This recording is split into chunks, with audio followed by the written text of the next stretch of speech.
Esta es la calle final del parque.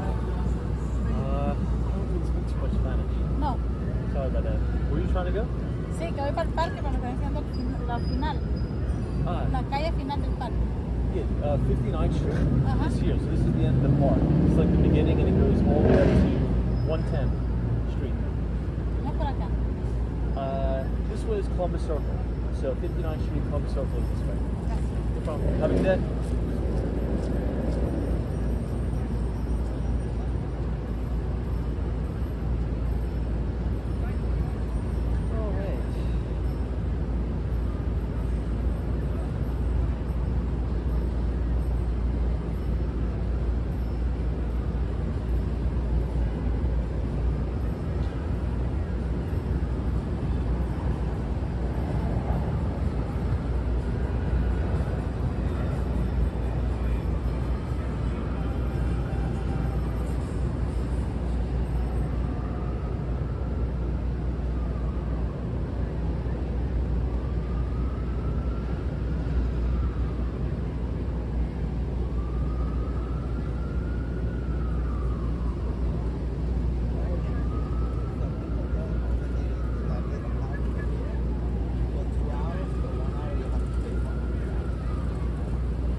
Guys, we'll get started in 1 minute. Just give me 2 seconds.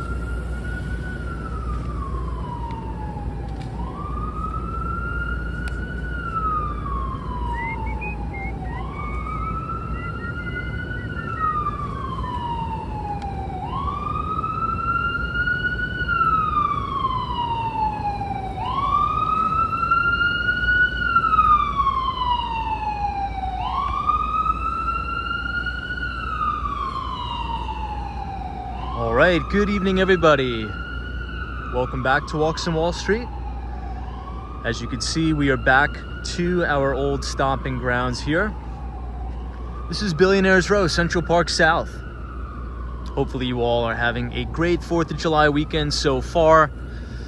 Now, I'll tell you what, I was debating back and forth between doing the Markets Look Ahead live stream or not. So I've decided to make this stream a little bit of, I don't know, I guess you could call it a hybrid style stream, if that makes sense. Because here's the deal, right? Tomorrow is Monday, we all know that. And it's July 3rd. Now, the markets are going to be open, but it is going to be a shortened trading day.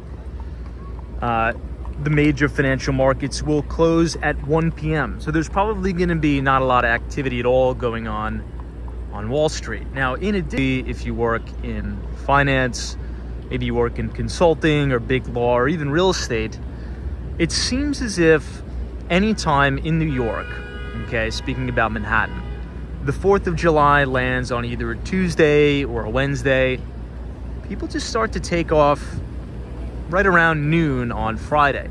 So we kind of technically have a really long weekend. I'm not sure about any of you, but you know, a lot of my friends and family kind of just have an extended weekend. So the majority of people are going to be off tomorrow. And then obviously Tuesday is the 4th of July when we have all of the major festivities. So we will be going sort of like a hybrid schedule tonight. We'll be talking about the major events that are going to be happening on Wall Street in this week coming up, because we do have some major key economic indicators coming out, particularly leading economic indicators, right? So oftentimes on the live stream, we'll talk about the 3 main sort of economic indicators. And those are leading economic indicators, those are lagging economic indicators, and then finally you have the coincident economic indicators. And it's important as we're building out our investment framework is to look at all 3 as we build out our top-down, bottom-up investing framework. What you want to try to do is as a trader or portfolio manager is look at leading economic indicators to give us a general idea of how the economy is doing, because there is a very high correlation between GDP growth or GDP contraction in the United States and the trajectory of the S&P 500. So if we can look at the Institute for Supply Management PMI numbers on the manufacturing side, we know that manufacturing makes up about 20% of the US economy. We can also look at the services PMI.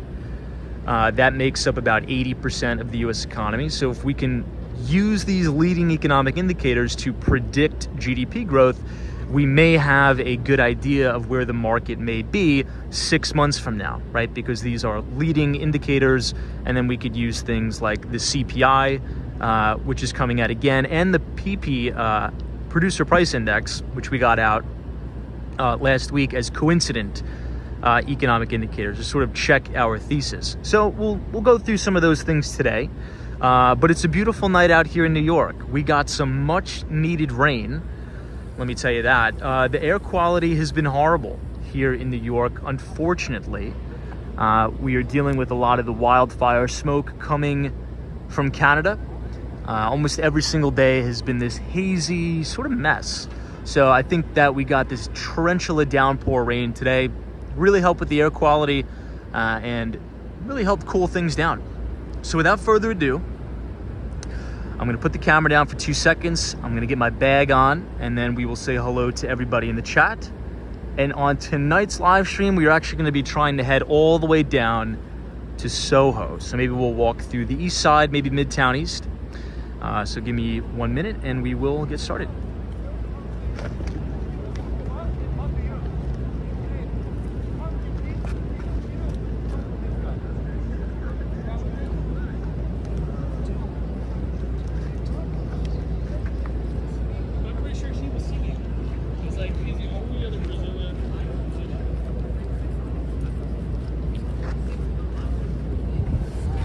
Okay, and I brought the umbrella just in case, just to forewarn everybody. Okay, so let's see who we have in the chat today, my friends. I see Richard Vogel, British Grey from Tampa, Florida. Good to see you.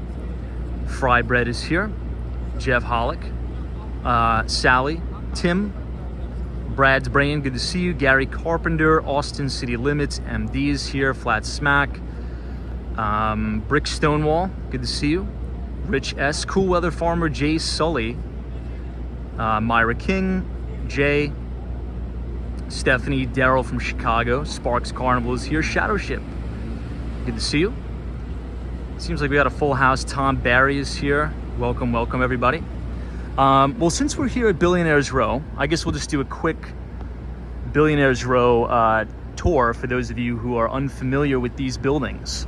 So the first building we got up on the right with the gold top, that is 220 Central Park South.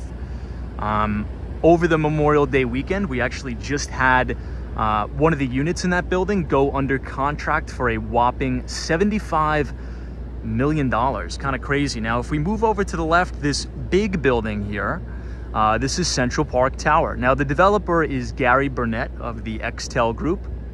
And the Extel Group is really famous for kicking off the entire trend of Billionaires Row in the first place, with the first addition to Billionaires Row right to the left of Central Park Tower, and that is 157. This is the first building that went up to start the trend of Billionaires Row. Now, it acts as, it sort of serves a dual purpose, this building, right?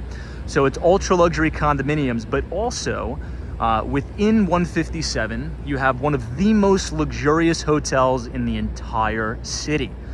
Yes, that's right. It is the Park Hyatt Hotel. It is an absolutely gorgeous hotel. It includes a really nice restaurant, workout facilities, a saltwater pool, a full spa and fitness center. And I believe room rates start at $1,000 per night. Moving over here, one of our viewers here at Walks on Wall Street actually helped design this particular building. This is 111 West 57th Street, or the Steinway Tower. Now, this is the tallest and the skinniest residential apartment building in the entire world. So the skinniest residential apartment building in the entire world, Steinway Tower. And then as we move over here, it's sort of hidden, but all the way down there is 432 Park Avenue, which was sort of duly developed by CIM and then the Maclo Group. Beautiful night in Central Park. Hey, Abdul is here. Ron, Ann is here. Cookings has just finished working today. Sparks Carnival says I have the new Billionaire Row book, but I haven't started it. It's a phenomenal read, man. You know, maybe that's something if you have off tomorrow or the next day, you know, as you're enjoying your 4th of July, you could crack open the book. I'll tell you this, once you pick up the book, it's very, very difficult to put it down. It is such a good read. Not only for people that are interested in how Billionaires Row came to be in New York City, but it gives you a really rich history and gives you a sort of a first-hand look into what it takes to be a big New York City real estate developer, right? It tells you all about assemblage. It tells you all about air rights. Because you may look at these Billionaires Row buildings. This is another one right here. This is actually 53 West 53rd Street. So even though it's technically not on Billionaires Row, they do incorporate it into the Billionaires Row playbook, if you will. But you may be thinking to yourself, you know, the developers just must buy the land and then they could build as tall as they want. That would actually be incorrect. It is such a laborious and strenuous process to assemble all of the air rights, right? For these particular super tall towers. And I don't want to give the entire book away because I really suggest that you guys pick this up. But I believe construction finished 157 in 2014. But Gary Burnett of the Extel Group spent over 8 years just assembling the air rights to build over 1,000 feet tall. So it's definitely not for the faint of heart, the New York City real estate business, for sure. Hey, Keith Walker is here. Good to see you, Keith. Just joining. Hope I didn't miss too much. No, not at all. You know, it's going to sort of be a relaxed live stream tonight, very laid back. Even though tomorrow the market is open technically, I think a lot of people are going to be off. But guys, we are at Central Park South. If you look across the street, this is actually another 5-star hotel and residences. It's the Ritz-Carlton. Beautiful hotel, very luxurious, and almost every single hotel room actually has front and center views of Central Park. Pretty cool. And then obviously you have the Steinway Tower in the background. John Abraham is here. Penelope, what's up, Penelope? Sunshine After Rain, OTC is here. Welcome, welcome. Jay says, I'm now 70 and still working every day. Well, God bless you, sir. Hopefully you'll be able to get some much needed rest for the 4th of July. Let's just say that. I think everybody deserves a break on the 4th of July to celebrate the greatest countries God ever created. Sparks Carnival says Twitter limited how many characters could go into your posts. Now it wants to ration the number of tweets you could see in a day. You know, we briefly talked about that yesterday, Sparks Carnival, and you're right. Now, I'm a big Elon Musk fan, but I definitely disagree with him on this. I think this is sort of like a ploy and a scheme to get people to pay for Twitter, if that makes sense. I think he would have had much more success if he just came out and reasoned with the public and say, look, you know, we really want your support. We really want to try to, you know, add new subscribers to Twitter Blue. So we want you to pay the $8 a month, not, you know, put out his justification that we're going to limit the amount of tweets you could see because we want to limit data scraping. Because in my humble opinion, it's impossible to limit that. It's just not real. So yeah, we'll see. Looks like it's starting to rain. Thank God I brought my umbrella. Hopefully it doesn't come down as hard as it was before. Russ is here. He is going to make money one way or the other. Yeah, I mean, you know, Twitter now is almost profitable, which is kind of crazy. You know, I think Elon Musk made a lot of really tough decisions, but I think they were necessary decisions. If you think about it, he laid off, or he got rid of, over 90% of the employees, over 90% of the workforce, and it seems as if Twitter is, you know, may not be running as good, but it's still running. I mean, I use Twitter every day, and I think that just goes to show the amount of corporate bloat that has happened since the 2008 financial crisis, right? And we've talked about corporate bloat before. Specifically, you know, if companies could borrow money in perpetuity at extremely, extremely low rates, well, that prompts them to expand operations very fast, take on new employees. So, you know, if you can lay off 90% of the workforce and you see very little change in day-to-day operations, you know, what does that say about other businesses? It's not just Twitter. So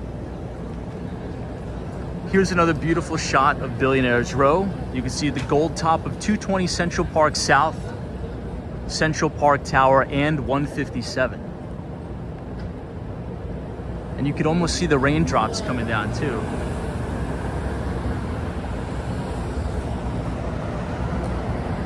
Hey, time travelers. Says hello, Tom from Connecticut. What's up? Long Island Duck. Welcome. Alley Stars here. Elizabeth says, what was the name of the book being referred to earlier? Thanks, and I'm enjoying your broadcast. The book is quite literally called Billionaires Row. Okay, so if you go to my Twitter page, if you click the link in the description somewhere, I've tweeted about this book quite often. And the author is actually one of the most famous and well-renowned or well-known reporters on real estate. So the author of the book is essentially the lead reporter at the Wall Street Journal as it relates to real estate. So she definitely knows what she's talking about, and I think she did a very well-researched and encapsulated piece. So check it out. It's called Billionaires Row. Very, very good book. Yes, Jeff, by Catherine Clark. You are correct. 100%. So we are now standing on the corner of West 57th Street and 6th Avenue. Flat Smacks, it seems like you would only need a couple dozen humans to run Twitter. Yeah, definitely not thousands of people, I would agree, but this is where you can get the F train upper downtown. Well, actually, I should say to Queens. Who Dat Dave says Twitter is limiting daily tweets to 6,000. I think it takes a bit of effort to look at 6,000 tweets per day. That's very true. You know, so maybe it's a little bit overblown, but allegedly he's just doing this to, for instance, limit data scraping. Man, that's an awesome shot of the Steinway building. So we're gonna try to make it all the way down to Soho tonight. This is the last building on Billionaires Row that we have yet to talk about tonight. I think we just got hit with the raindrop. Let me wipe the camera lens. So this building is 432 Park Avenue. Beautiful building.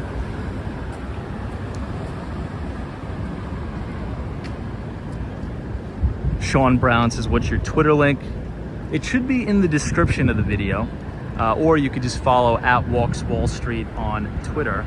The Wizard says, do the apartments in Steinway building take up a whole floor each? So that's a very good question. I believe after the 30th floor, each floor has its own individualized apartment, which is very, very unique, and unobstructed views of Central Park. Now, that's the skinniest residential building in the entire world. Very, very skinny. Now, one of the themes, if you want to talk about thematics of Billionaires Row, is who could build the tallest, who could build the most slender, and who can build the most luxurious. And if you had to ask me, I think my personal favorite on Billionaires Row is the one that started it all, which is 157. You know, speaking of, you know, walks in Wall Street, keeping it financial here, I believe Michael Dell set the record purchase for 157. However, a very familiar face by the name of Bill Ackman, right? You can think of Bill Ackman as the billionaire hedge fund manager of Pershing Square. He actually bought a full floor apartment, I believe on the 57th floor. Don't quote me on that, but for over $80 million. However, rumor has it, he doesn't really live there. He just sort of is holding it for investment purposes, which a lot of people tend to do on Billionaires Row. If you're not too familiar, or maybe, you know, you're not from New York, you can sort of think about these ultra luxurious apartment buildings, particularly 432 Park Avenue, as sort of piggy banks in the sky, if you will. A big piggy bank in the sky, sort of like a safe haven. And as we've talked about, you know, I'm working on some deals with international clients, particularly from Latin America, some from Southeast Asia, and a lot of buyers from Argentina. And one of the appealing things to purchasing either luxury or ultra luxury real estate in Manhattan, or even just in a very nice building, but you could buy a block of units, maybe you buy 8 units and then just rent them out, is price stability, right? If you're in Argentina and the inflation rate, we just got Argentina's inflation rate out 2 weeks ago, it's 115%, right? So even though in the United States, our inflation is totally unacceptable, I think you need to keep perspective there, because US inflation is about 4.9%. So the US is still seen as a safe haven, right? And also our geopolitical climate is better than most countries, right? So a lot of international buyers view New York City real estate, view Miami real estate, view LA real estate as a way to park some of their assets where they know it'll be completely safe and almost unconfiscatable in a way. So, kind of interesting. The building on our right here, I'll quickly point this out. This is Alliance Bernstein, big asset manager on Wall Street. But more interesting, in this building as well is a hedge fund called Fortress. And Fortress Investments, if you think back, you know, maybe 5 years ago, there was a very notable hedge fund manager here by the name of Michael Novogratz. Anybody familiar with Michael Novogratz? Well, if you're not, he actually got his start at Goldman Sachs. He was a managing director at Goldman Sachs, left Goldman Sachs to go to Fortress, made a fortune there, but then broke off to start his own company in the cryptocurrency space to help institutional investors from the United States and abroad onboard into the cryptocurrency ecosystem. And that company that he started is called Galaxy Digital. Galaxy Digital. So if you look up the company on LinkedIn, what you'll notice is Michael Novogratz, oftentimes he will headhunt junior and senior investment bankers from some of the top bulge bracket investment banks in the world, such as Goldman Sachs, JP Morgan, Morgan Stanley, BNP Paribas. And they'll headhunt younger, you know, hungry investment bankers to Galaxy Digital to build up an institutional onboarding platform into the cryptocurrency ecosphere. Kind of interesting. This is the flagship hotel of Hilton right here.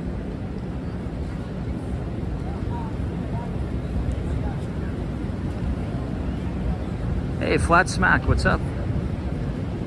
AB says thank you for talking about 432 Park, no problem. Sparks Carnival says Chegg is a stock to avoid. Getting clocked by AI, Fiverr seems to be benefiting though. Creates great new opportunities for the growth stock. Let me take a screenshot of that. Thank you for bringing that to our attention.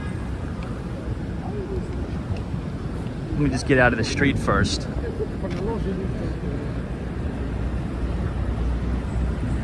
Ed T says, Tom, Bitcoin is getting ready to take off, in my opinion. Maybe you're right. Good to see you, Ed, and happy 4th of July weekend to you.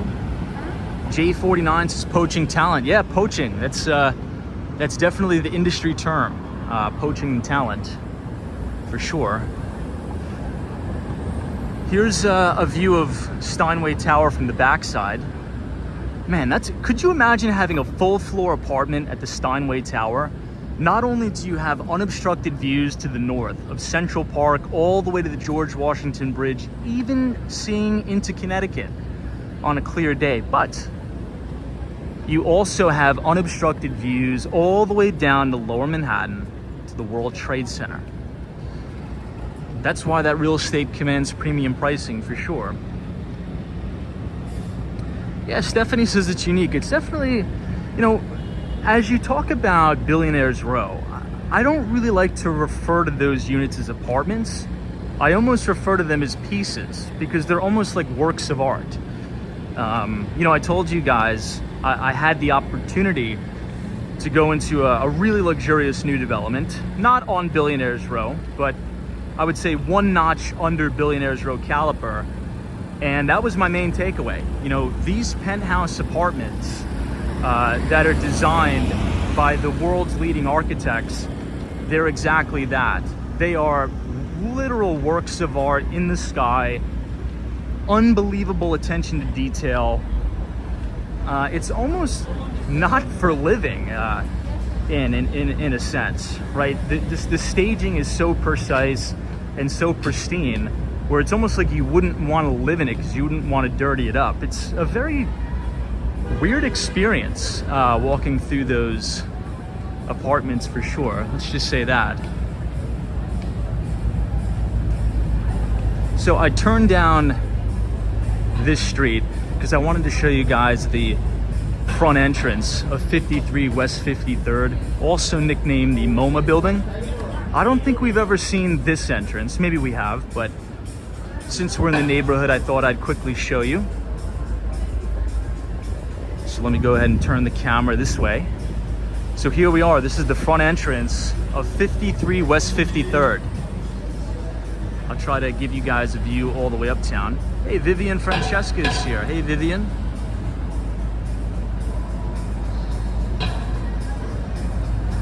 So this is 53 West 53rd.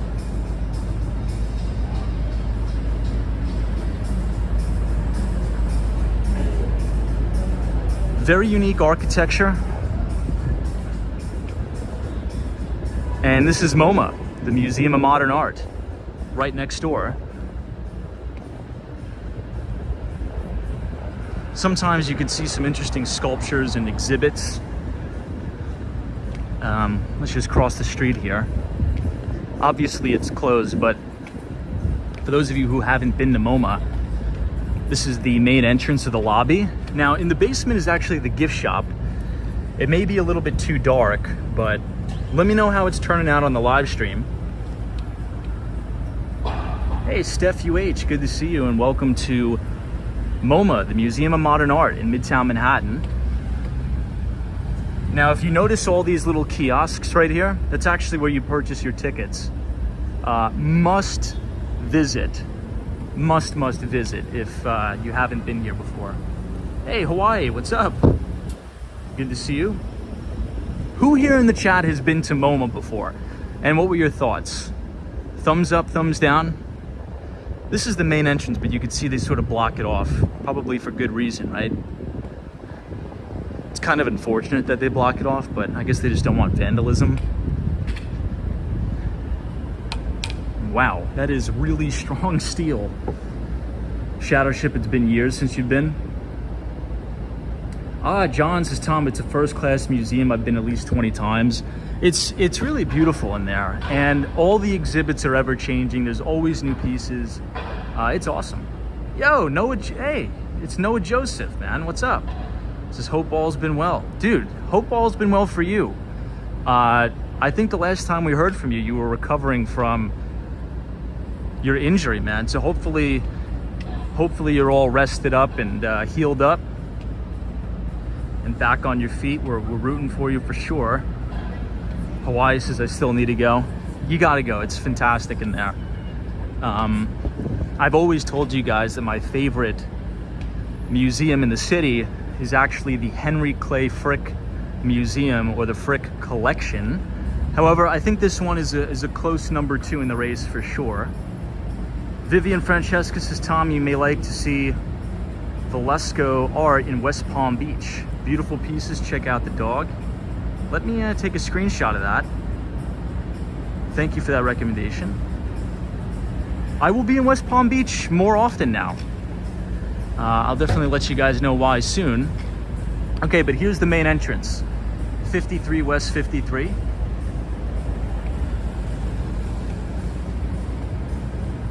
Very beautiful.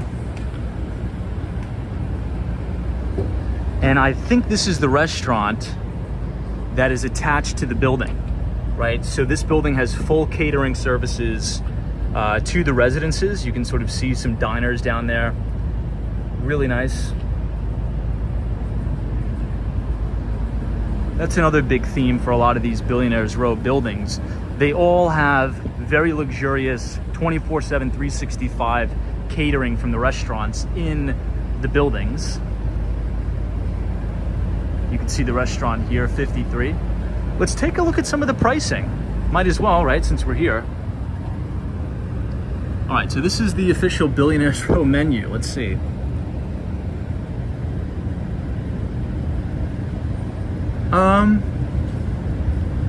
A little pricey, right? But that's what you'd expect to be on Billionaires Row, right? A little pricey, but food looks good. Wow, look at that Wagyu strip. Grass-fed Wagyu is $185. Wow. For those of you who are interested, feel free to scan the QR code. You could look at the beverage list, the wine list.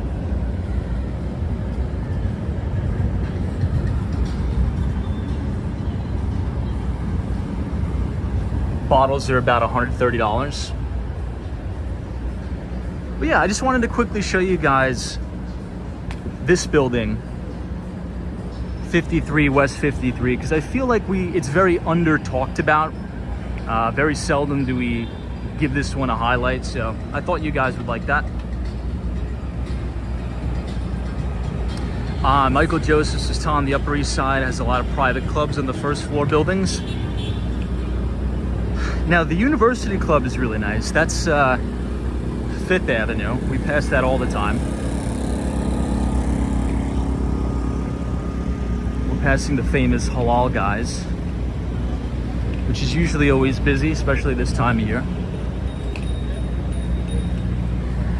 I'll show you guys the line.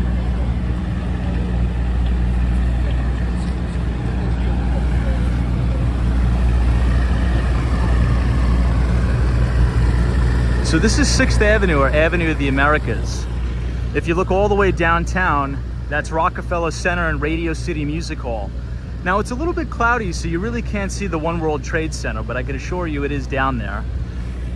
We're crossing 6th Avenue by Charles Schwab, which just happens to be my broker dealer.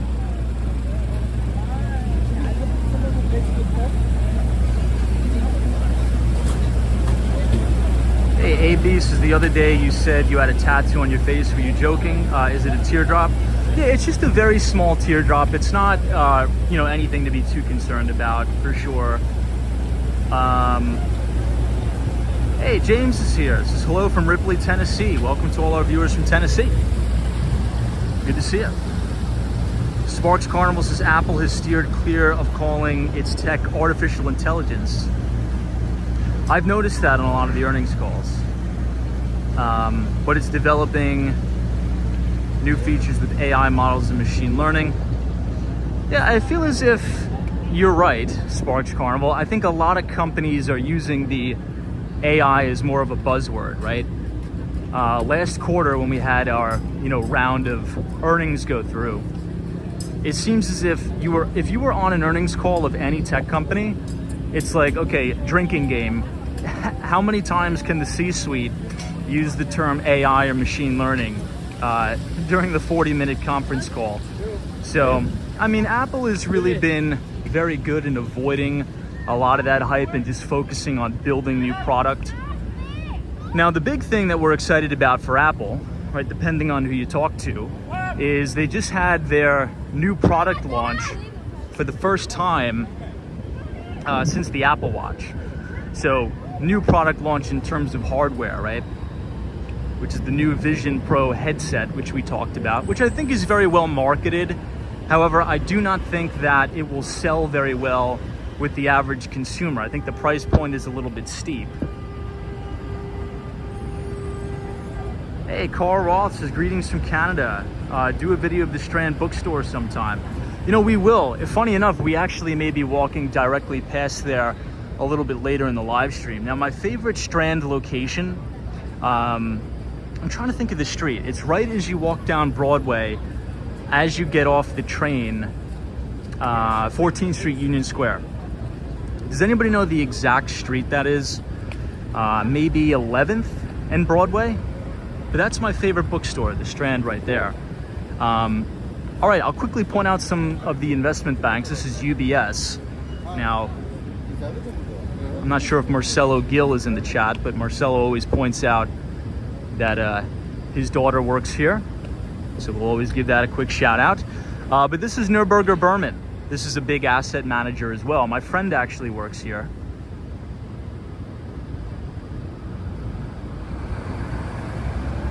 And then this very stocky black building is Charles Schwab's headquarters in Manhattan.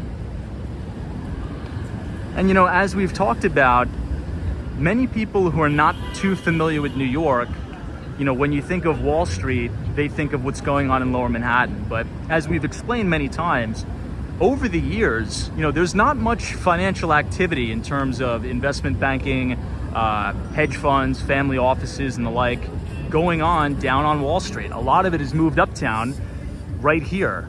In this building, you actually have Mizuho. And Mizuho is a Japanese investment bank. They actually have their sales and trading floor right here. If we walk down a little bit on this side of UBS, you can actually see some of the Bloomberg terminals up there. But yeah, as you walk down 6th Avenue, Avenue of the Americas, you'll hit a lot of the major banks, especially as you walk over to Park Avenue. I love how they made UBS, the lobby, this sort of makeshift art gallery. I think it's really nice. Definitely a very inviting and opening place to work, that's for sure.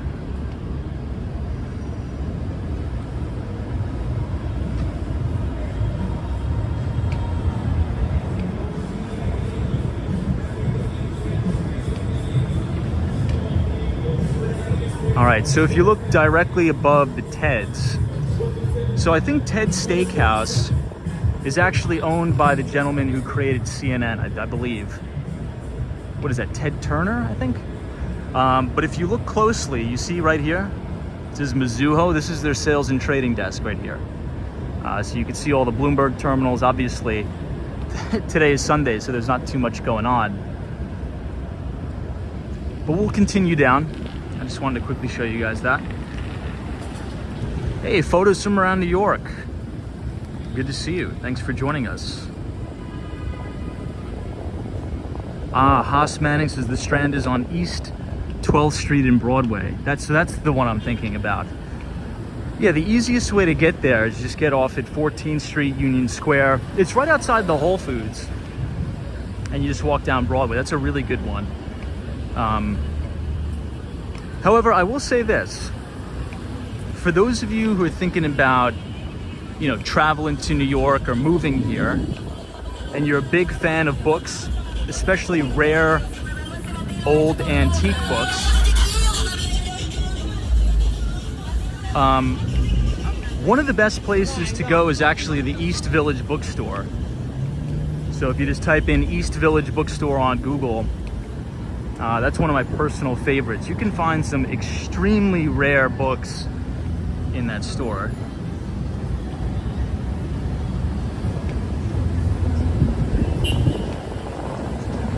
All right, so now we've made it. This is a new Greek restaurant that just moved into town. Seems a little bit empty today, but that's kind of normal. It's the Sunday before the 4th of July, but here we are. This is Radio City Music Hall.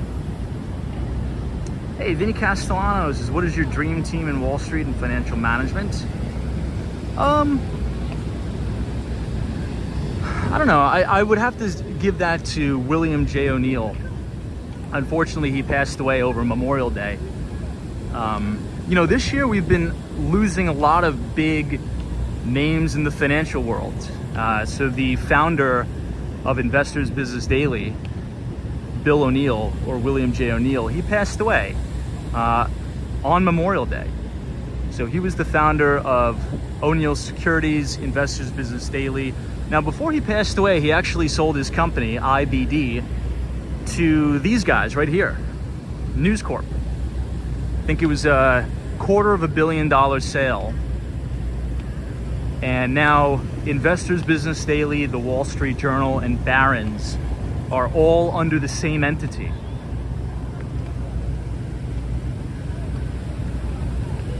And then if I had to pick another manager, I would probably say Chase Coleman. So not a lot of people know the name Chase Coleman. He hasn't had a very good last 2 years, but I still think he's one of the best hedge fund managers to ever do it on Wall Street.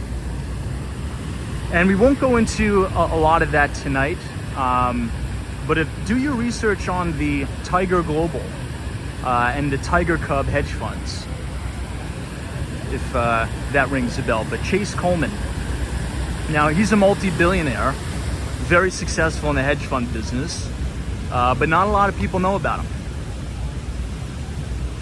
Hey, Joan K is here. Michael Joseph says, thunderstorms in Brooklyn, get the umbrella ready. We got it. Beautiful fountain here. Two Explorers videos this evening, all on this rainy night in upstate New York. Good to see you. Thanks for joining us. Sparks Carnival says, I love Investors Business Daily, but I think valuation is important. If you buy a TML stock when it's high, a lot of good news is already factored into the price. Yeah, I think if you read the book, How to Make Money in Stocks, it sort of addresses that. But I think you're absolutely right. Now, the thing about a true market leader, and there's been studies done. My friend who runs Ropel Capital Management, Jim Ropel, actually did a study of all IPOs that have gone public since the early 1970s. Now, both IPOs and SPACs, so special purpose acquisition companies, and the number one factor, or I should say a collective or a multitude of factors that really drives price and performance of new issues is earnings power and earnings growth. And luckily enough, the research was so good that a lot of people in the investing community were really pushing Eve Bobach and Kathy Donnelly to publish their findings for everybody to read. So you can actually read that too. So if you want to check out this book, it's called The Life Cycle Trade. The Life Cycle Trade. It's co-authored by Kathy Donnelly, who's a prop trader on Wall Street. Very smart friend of mine. As well as Eve Bobach, which is a junior portfolio manager at Ropel Capital Management. And she actually runs the small cap growth fund at Ropel. Whoa, guys, look at this. So this is Adele's famous halal. And let me tell you something.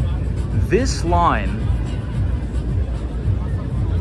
just to give you some perspective here, it goes all the way to 48th Street. This is a 3-hour line. Is it worth it? If you haven't had it before, I would say yes. But if you've had it before, I wouldn't wait in this 3-hour line. But it is that good, and that's why you have people lined up all the way down the block to get it. It's halal food, which is very delicious. Some of my favorite food in the entire world is halal. You get your chicken over rice, mix over rice here. Wow, the line keeps going and going and going. These people will probably still be here when we end the stream. But anyway, so I'm gonna give you guys the name of that book one more time. It's called The Life Cycle Trade by Eve Bobach and Kathy Donnelly. So again, Eve actually spent the majority of her career at the Federal Reserve. So this book is a very, very conclusive study on all the companies that have IPO'd since the early 70s.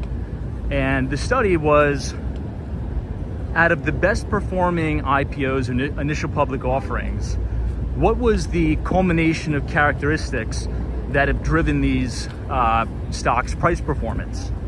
And it was a collective of things. I won't give it all away, just so you guys could enjoy reading the book, but it's pretty much all about earnings power and the compounding of earnings, as well as gross margins. Hey, Jeff W277, good evening and happy 4th of July weekend. Says I can make several Mideast dishes before those people order. Yeah, for sure. We could probably take a trip halfway around the world. Chris Mills says I wouldn't wait in that line for anything. I've waited a long, I think the longest I've waited for Adele's is like 2 hours with friends. Cindy Foley's is way too long of a wait for sure.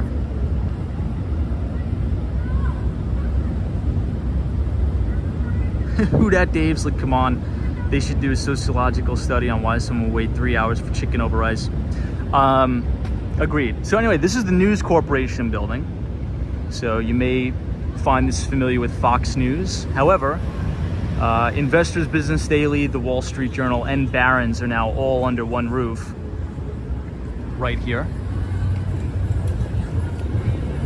And it's right next to New York City's Diamond District.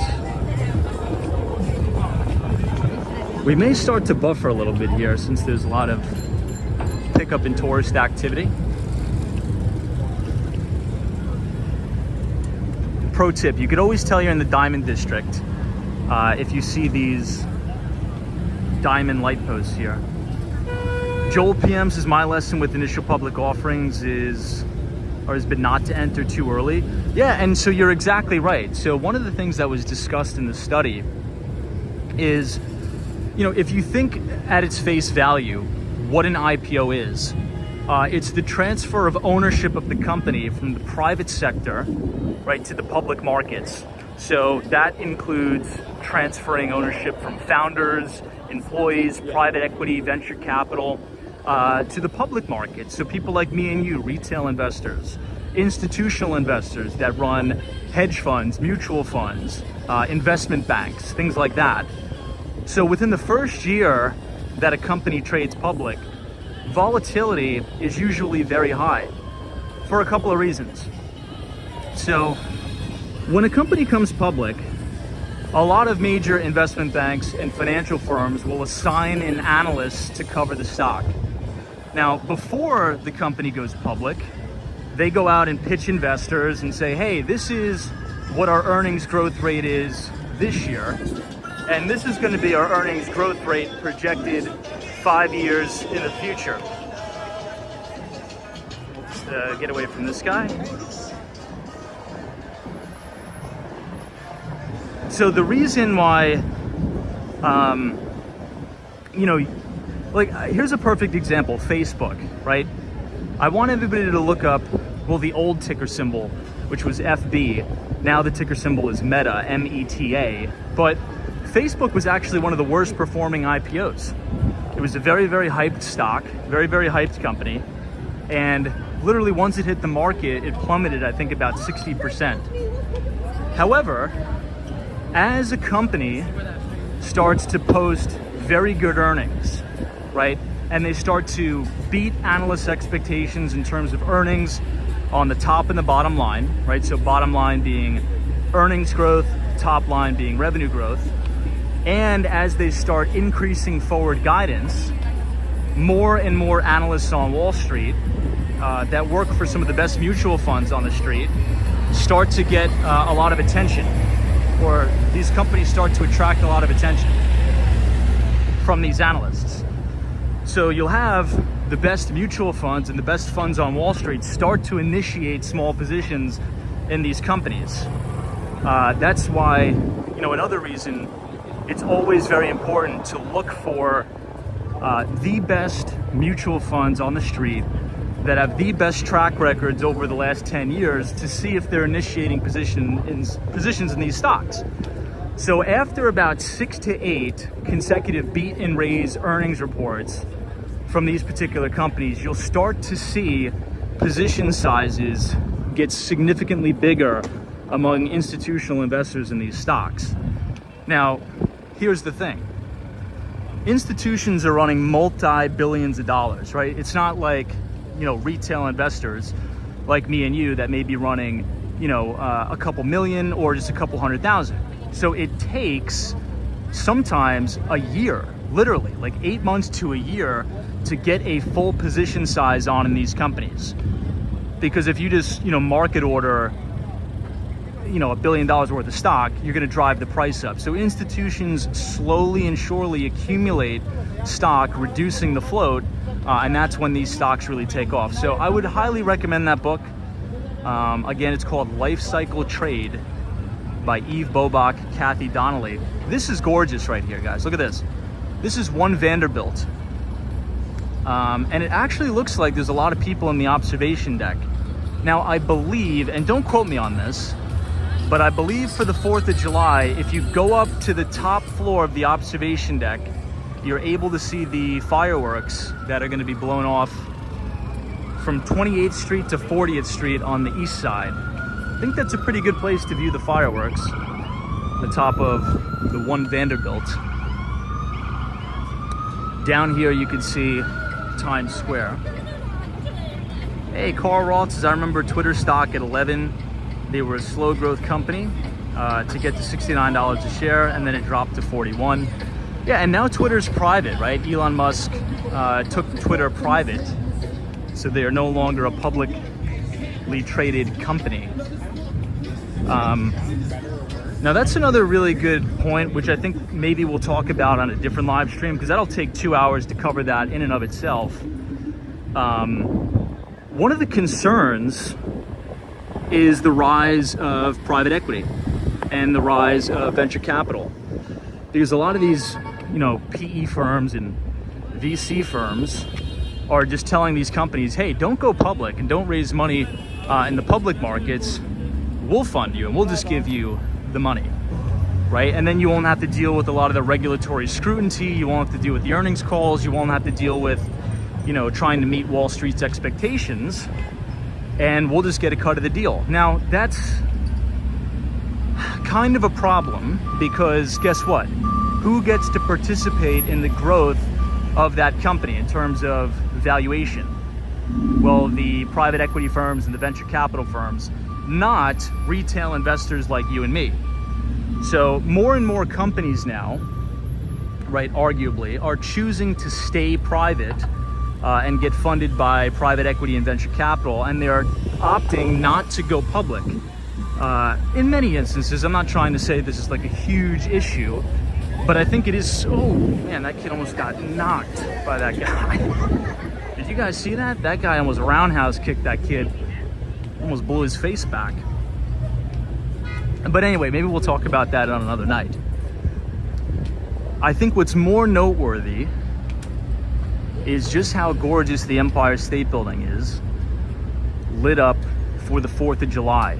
The classic red, white, and blue. This is actually my favorite color scheme of all time on the Empire. It's fantastic. Yeah, I see Brian Forrest. Good to see you. Joe says Disney / ESPN laid off many people. Yeah, I think ESPN has served its time. Anybody here watch ESPN anymore? I would probably argue not many, right?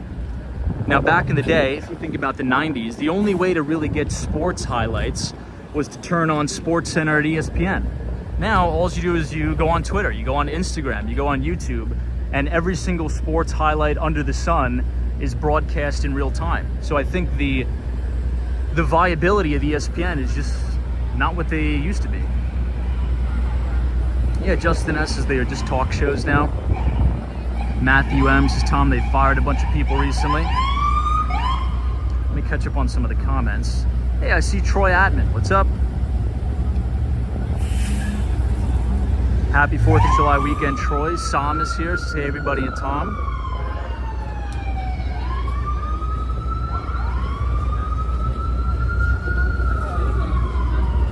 Lowell's good to see you. Steve Gonzalez, welcome.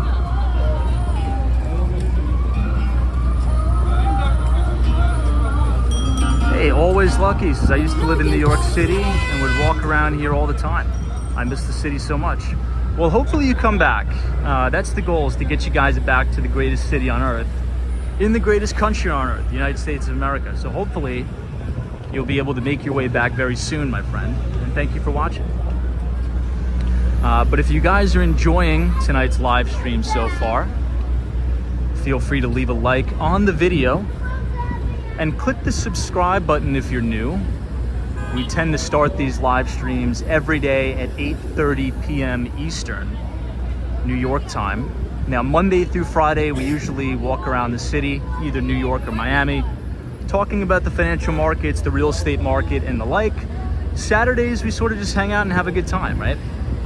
And Sundays, which is today, are our Markets to Look Ahead live stream, which we're sort of going to do a hybrid version tonight because pretty much everybody's off anyway.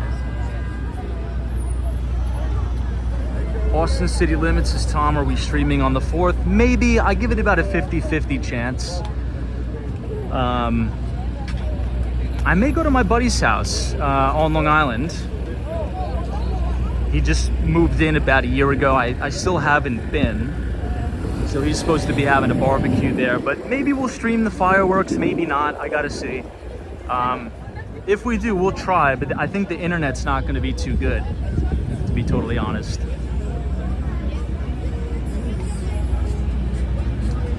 Sparks Carnival says, Tom, what economic and market data comes out this week? Real quick, this is where they dropped the ball at Times Square. So if you've ever watched the New Year's Rockin' Eve, this is where it is, right here, near the Bank of America Tower. But tomorrow is actually a very important day on Wall Street.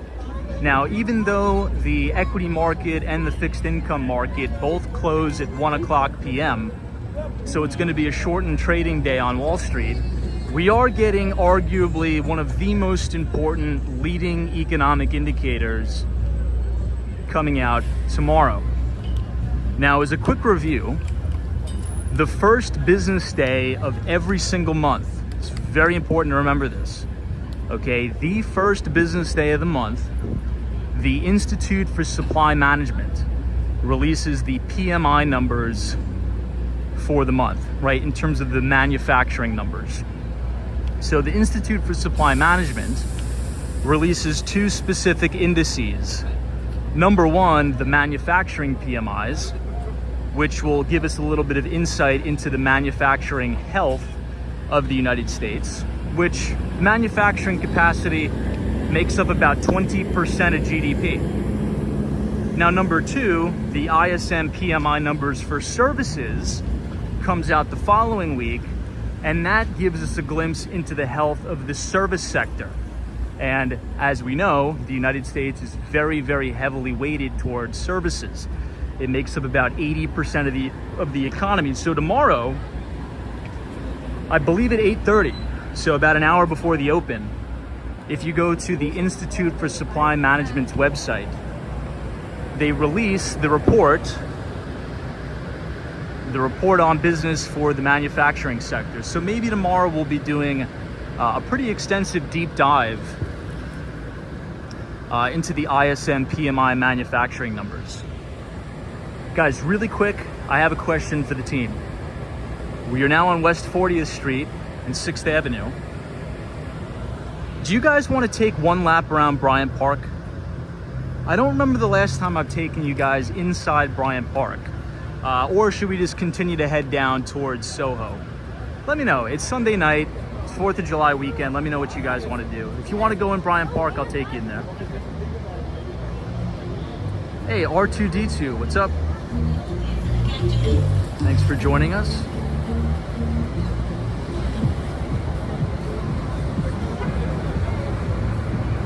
The Wizards is Bryant Park for sure.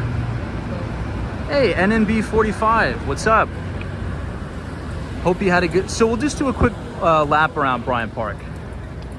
But our friend NNB 45 just got back from an amazing vacation in Spain, I believe. I was looking at some of the photos you sent me to my email. My God, man, it's so gorgeous. That's awesome. Spain is definitely a place where I want to visit too. Now, I told you, one of my good buddies from college, he's in the Air Force. He is a TACP, so TACP. I'm not sure if you guys heard of that, but it's sort of like the Special Forces Division of the Air Force, I guess. And he actually is stationed in Spain right now. And he was sending me pictures of some lake or some, I don't know what it was. I gotta ask him.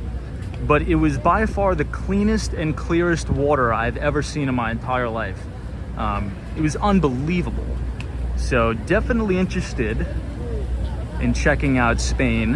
Hopefully I'll be able to get there on my travels. We'll see.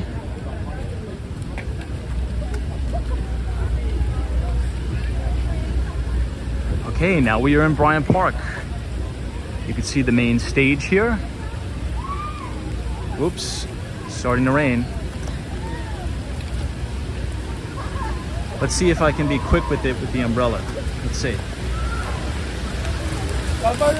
Oh, just in time.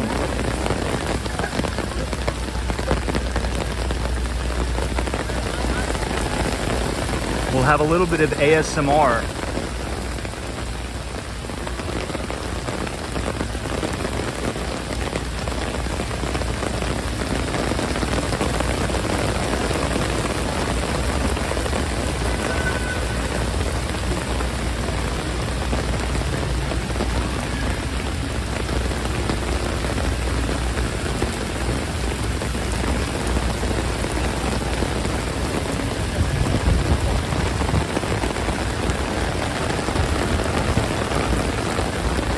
Now, even though that it kind of sucks that it's raining, the city looks absolutely beautiful in the rain.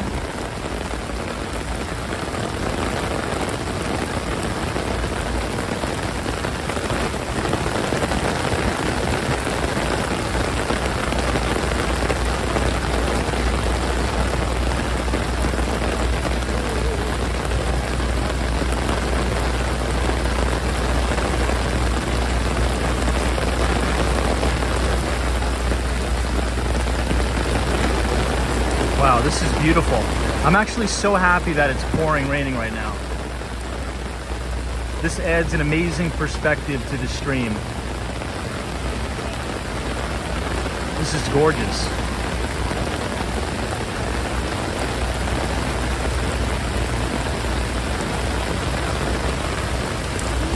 Wow, look at the Chrysler building.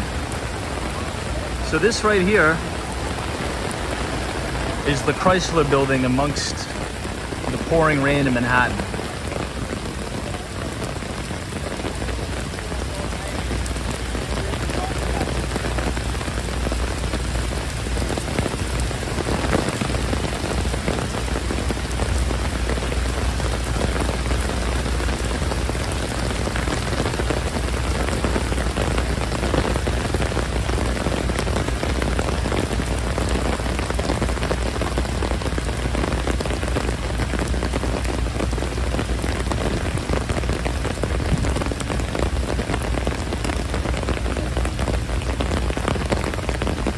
Hey, everything in Miami, what's up?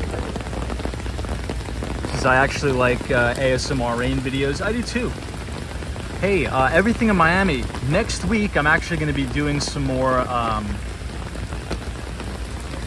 previews with the KJ team, which I'm extremely excited about. They invited me back to preview some more buildings.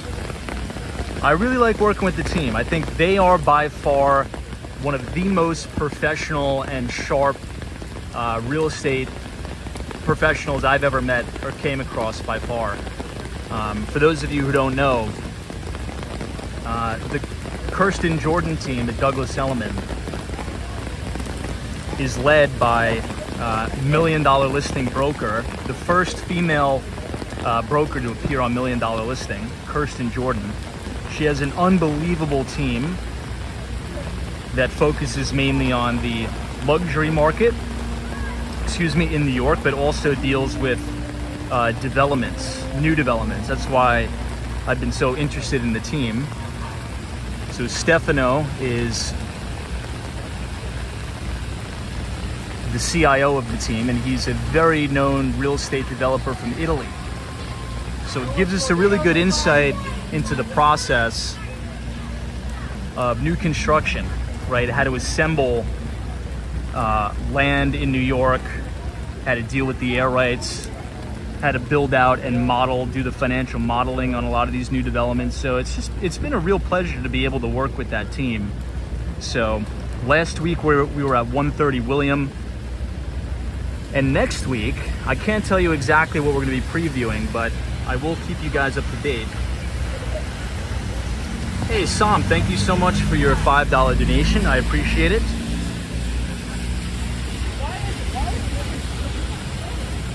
Yeah, everything in Miami says yes, super interesting. They're a great team. If you guys are looking to move to New York, if you're looking to buy or sell New York City real estate, that would be my recommendation.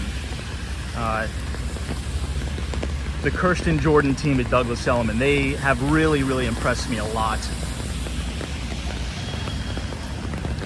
Okay, the rain is easing up a little bit here, folks. So let's start to head downtown. This interesting looking building to your right is actually the Bank of China. Check it out.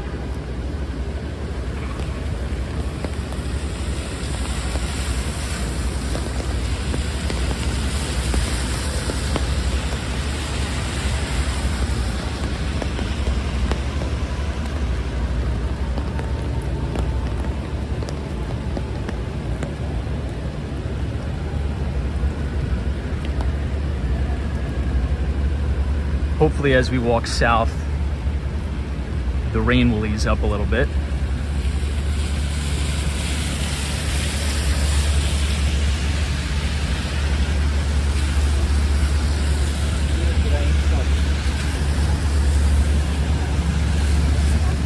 Looks like a lot of tourists are caught out without an umbrella.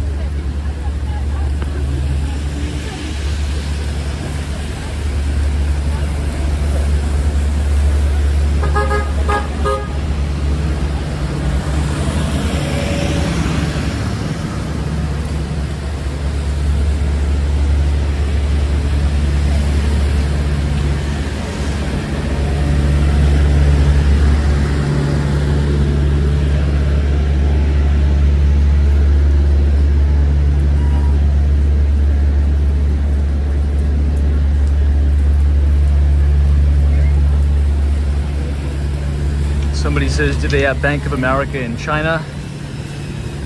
I think they may have locations in Hong Kong.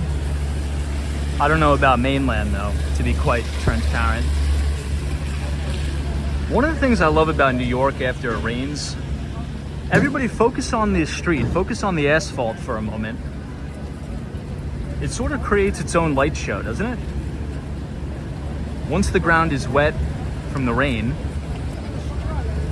there's a lot of interesting reflections from the city lights onto the ground.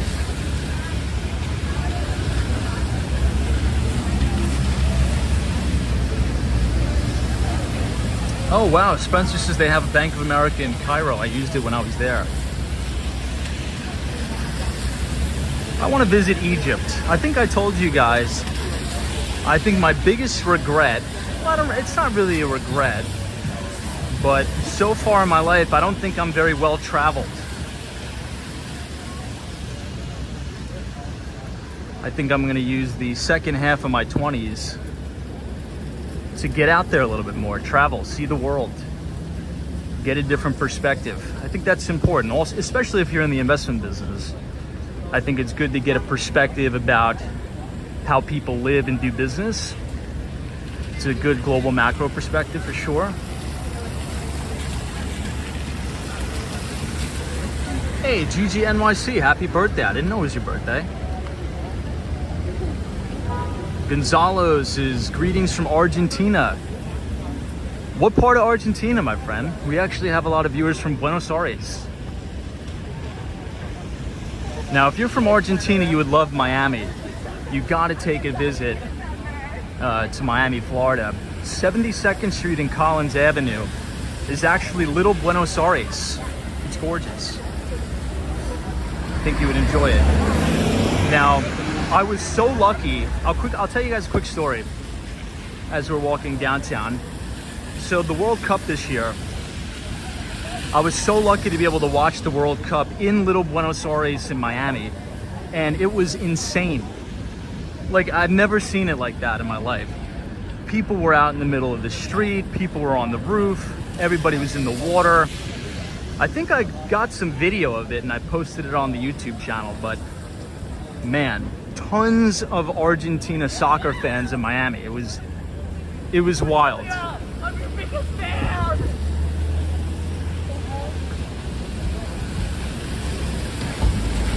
And now we have Leo Messi coming to Miami to play for Miami FC.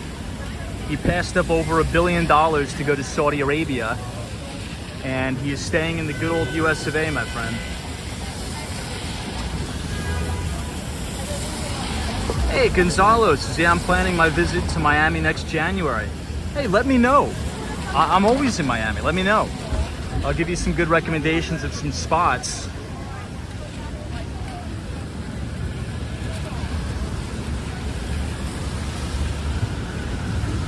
I think you're gonna love it.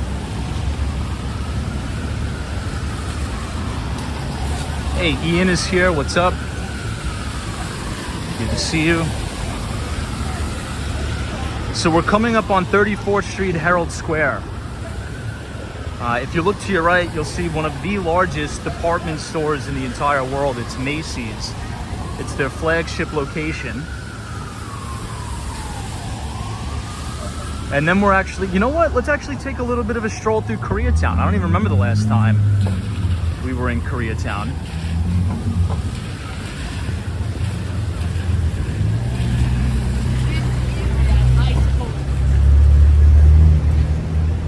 Now, has anybody been to the Upper West Side recently? Reason why I say that is I was on the Upper West today, and I've noticed there was like a huge amount.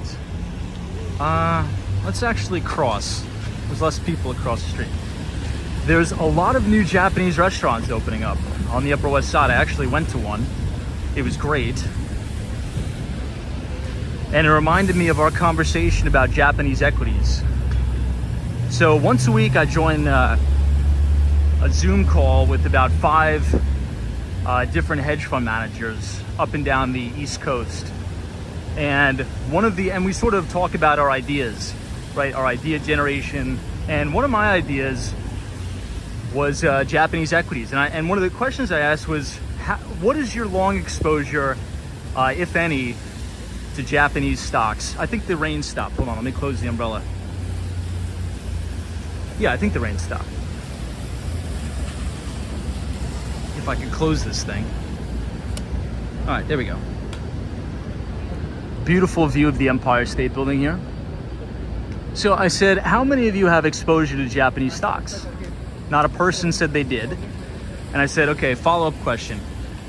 How many managers in your sphere of influence, or other analysts or PMs on Wall Street, that you know that you talk to on a day-to-day basis brought up that they have exposure to Japanese stocks, right? Particularly the Nikkei 225 index. And not one of them said yes. So I want everybody to do me a quick favor here, okay? And then we'll briefly go into why I came up with this particular idea. Now, again, it's an idea, so this isn't a recommendation.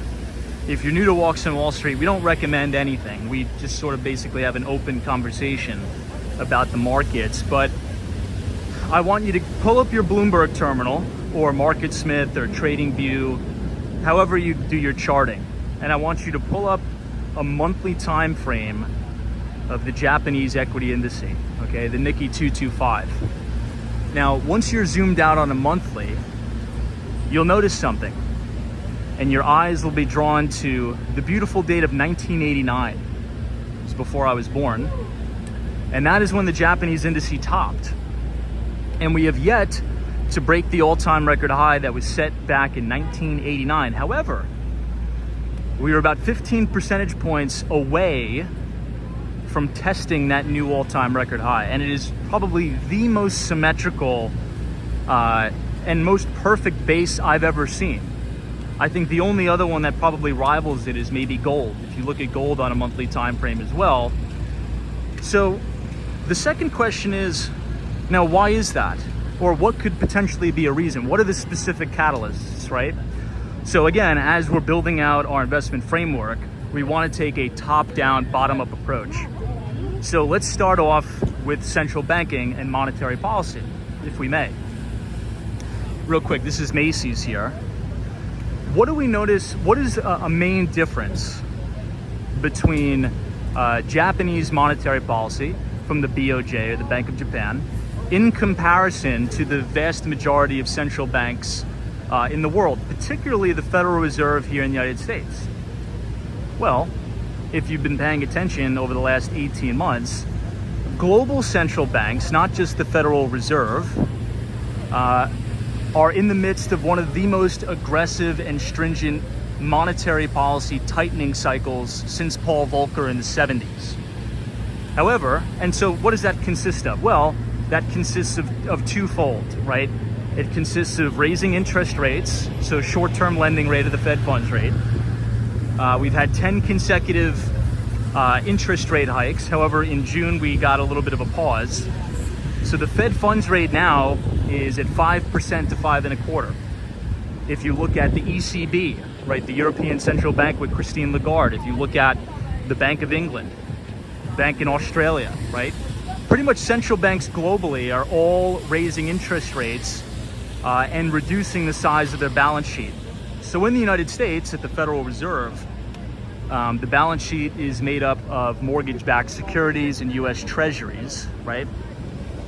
As the Federal Reserve buys mortgage-backed securities and U.S. Treasuries, it increases the money supply and essentially puts a lot of liquidity into the market. But what is the Bank of Japan doing? They're actually continuing on down the line of not only ZIRP, which stands for zero interest rate policy, but they're continuing on down the line of negative interest rate policy. And the Bank of Japan is buying assets hand over fist. So maybe you could argue it's no wonder why Japanese equities are doing pretty well, right? Japanese stocks are doing pretty well because they still have the Bank of Japan wind in their sails, so to speak. Now, that's sort of my thesis. Doesn't mean I'm right. However, I want to know from the audience, any of you, what are your thoughts around maybe that being potentially a contrarian trade, getting exposure to the to Japanese equities or some individual stocks, or maybe even expressing your view in a different way? Any thoughts there?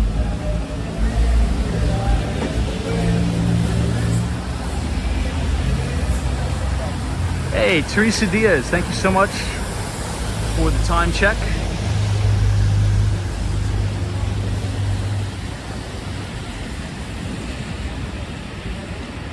Carl Roth says war is on the verge with China. No way I would invest in either country.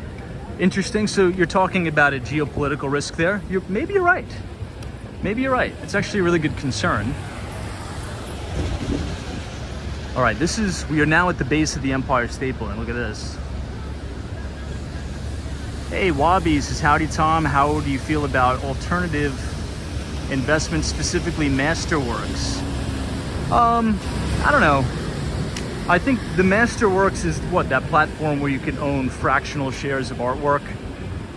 I'm not really bought in. I think it's a little bit gimmicky. I'm a little bit skeptical. I wouldn't personally put any money there. And the reason why I'm skeptical is any time where you have, and again, I want to preface this by saying I could be 100% wrong, but you got to do your own diligence. And anytime you have a company soliciting investments through, you know, like teeny boppers online, you know, that posts, you know, YouTube videos or anything on social media, you should probably be really wary of that, because you have to understand target audience. You know, the majority of people who watch these, and I'm not saying it in a mean way, I'm just saying, you know, you got to be a little bit skeptical. You know, we've all watched those financial YouTube videos where, you know, it's just very high energy. They're bouncing around. They're like, this stock is going to go up 1,000,000%, and they're jumping around and there's shit flying all over the screen. And then they're like, this is sponsored by Robinhood, or this is sponsored by Masterworks. Click the link in the description, sign up. And it's just like, it's you should be very skeptical of those particular companies. Robinhood specifically, I wouldn't put $1 in that company, in my view. But that's what I'd say. Now again, maybe I'm wrong, but yeah, I would be very wary of it. It almost has the appeal of like the sports gambling and sports betting, which I'm also very against. All right, now we are on the corner of 5th Avenue and 34th Street.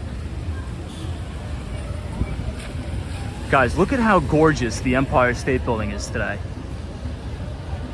I mean, if this doesn't get you excited to go out and do something or produce more or learn a new skill or exceed or excel in life, I mean, I don't know what will. This is literally the beacon of American opportunity right here. The Empire State Building, lit up in red, white, and blue for the 4th of July. Let's head towards Koreatown.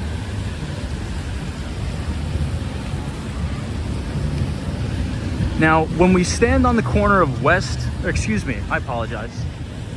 31st Street, I'm sort of getting disoriented of where we are.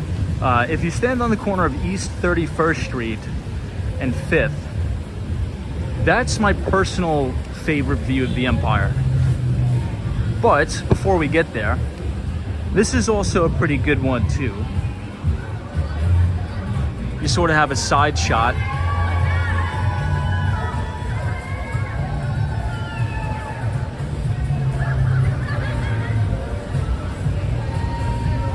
Look at that. Hey, Andy's here, just in time. Andy's joining us from Korea, and we're about to head right into Koreatown. Good to see you, Andy. Yeah, Steve CRs is with barricades around it for protection. Michael says, hey Tom, how's everything going? What are your plans for the 4th of July? Thank you for asking, Michael. I don't know. I'm a little bit undecided. I got invited to a barbecue at my friend's house out on Long Island in Plain Edge. I'm not sure if anybody's familiar with Plain Edge, New York. It's near Massapequa. I may do that, but I really want to go to the fireworks show. I went last year with a group of friends and I had a lot of fun. Now, last year I was in Greenpoint, and I was actually literally standing right next to Cosmo. I'm sure if you guys have been watching Walks in Wall Street, you know who Cosmo is. He's one of our moderators. But yeah, I think that's what I'll do. You know, maybe I'll head out for a couple hours, stop by my friend's place, and then I really want to see the fireworks display. It's the best one in the entire country. So, I don't know, what about you? Anybody doing anything very interesting or exciting for the 4th of July that we should know about? In the meantime, here we are, my friends. We've made it to Koreatown, one of my favorite places in the entire city, especially if you like nightlife and if you like going out to eat with your friends. The Korean dining experience, in my opinion, is exactly that. It's an experience. Has anybody ever been to Korean barbecue? There's two really good restaurants here. This is called Love Korean Barbecue, but the better one is actually right here. This restaurant's called Baekjung, and even though it's a little bit pricey, if you go with, you know, 10, maybe even 15 of your friends or with your entire office, this is a good time. This is one of my favorite things to do in the city. They cook the food right there in front of you. You sit at these huge, sort of like, almost like extra long dining room tables. It's a really good time. I really like Korean food a lot. And the best part, ladies and gentlemen, is this. As you're dining in Koreatown, you have probably the best view of the Empire State Building from anywhere in Midtown. I think that's a 10 out of 10 view for sure.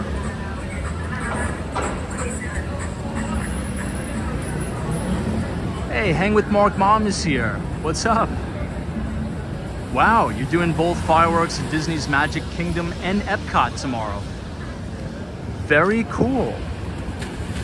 Very, very cool. How's the weather there in Florida?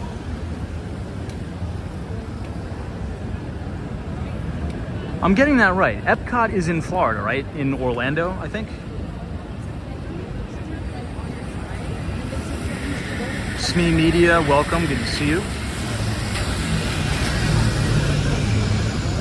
Beasts, I've been to South Korea in the Army in the early 90s. Love that. So my friend who's in the Air Force, he was actually stationed in Korea for about a year at Osan Air Base. So maybe, is that the air base that you were, or maybe that's the military base that you were in Osan, Korea?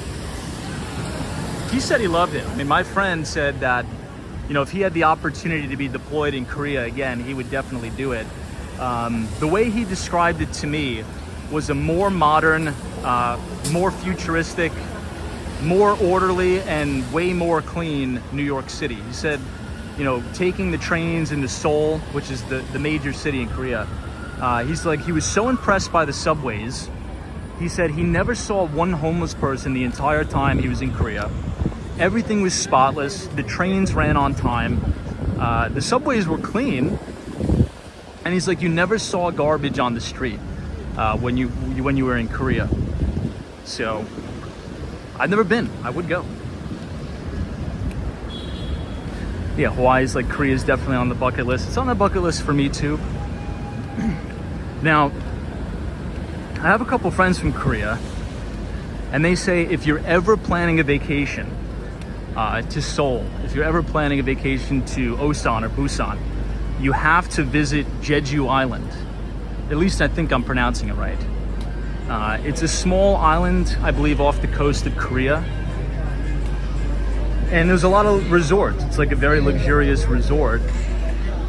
Anybody here, maybe Andy if you're still watching, have you been to Jeju Island? Supposedly it's very nice.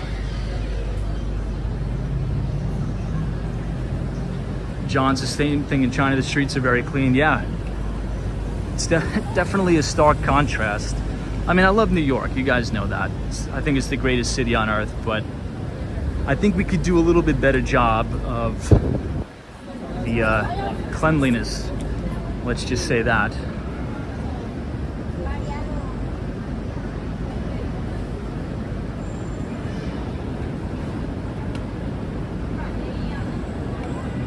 This is a really good chicken place. This BBQ chicken. It's actually very affordable too.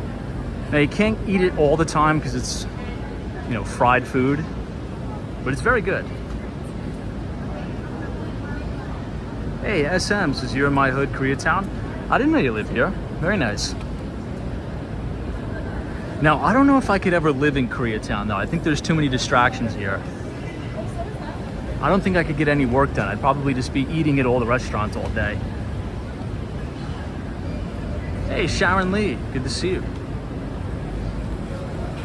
CM says nothing beats Texas barbecue. You know, I'll tell you what, this time last year was my first time in Austin. Maybe we have some Texans in the house. So my friends took me to this place called Terry Black's. Any Texans familiar with that place? Now, without exaggeration, that was the best barbecue I've ever eaten in my entire life. I actually couldn't even believe it was real. It was Terry Black's in Austin. It was friggin' unbelievable. Really good place.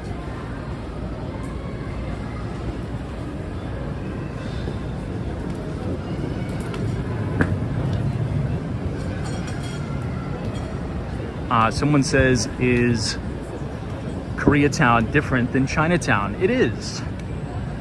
So it's a good question. So Koreatown, if you think about Manhattan, right? We are on the island of Manhattan. Koreatown really is anywhere from 31st Street, from Broadway over. So this is Broadway here. So from 31st Street all the way down to 5th Avenue and a little bit going over to Lexington Avenue. There's actually two Chinatowns in New York. The most famous one is in Manhattan, right, which is right next to Little Italy. But a lot of people don't know this. The biggest Chinatown in New York is actually in Flushing, Queens, Flushing Main Street. So the easiest way to get there, in my opinion, is if you take the 7 train all the way to the end. So just get on the 7 train and take it as far as you can east, and you'll get off at Flushing Main Street. And that is a lot of fun. For those, non-New Yorkers, or maybe you're looking to move to New York, you have got to go spend a day in Flushing, Queens. I would even argue there may be some better Chinese restaurants in Flushing than there are in Manhattan.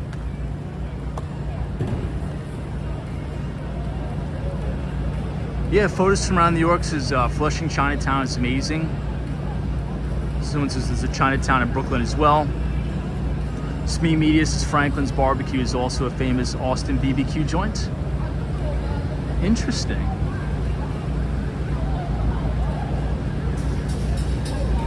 I'll probably make my way back soon enough to Austin.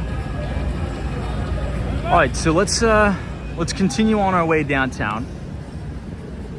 If you guys have been enjoying the live stream so far, feel free to leave a like on the video and click the subscribe button if you're new. We usually start these streams around 8:30 p.m. Michael Joseph's market closes early on tomorrow at 1 o'clock. Yeah, you're right. So that's sort of why we decided to postpone-ish a little bit the Markets a Look Ahead stream, because tomorrow, even though the markets are open, we close early, and I can guarantee the vast majority of you watching, if you're from the United States, you're either probably taking tomorrow off or it's a half day. But the 4th of July, obviously fixed income markets and the equity market will be closed. But tomorrow, I think the biggest thing up on the earnings, not the earnings block, but the chopping block, is the Institute for Supply Management as they release the PMI numbers. So the manufacturing numbers will be released tomorrow. This is the new Virgin Hotels. So on West 30th Street and Broadway, Richard Branson was actually here for the grand opening. Now imagine the views from this particular hotel, amazing. Unobstructed views of the Empire State Building. If we cross Broadway, you'll see what I mean.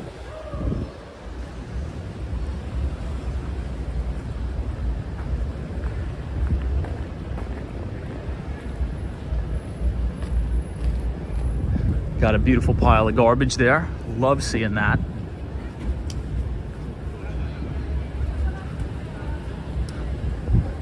This is cool, Virgin Hotels.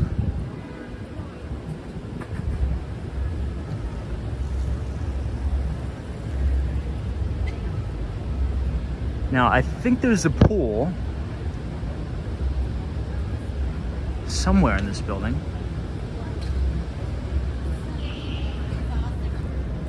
Ah, there we go. Look at that.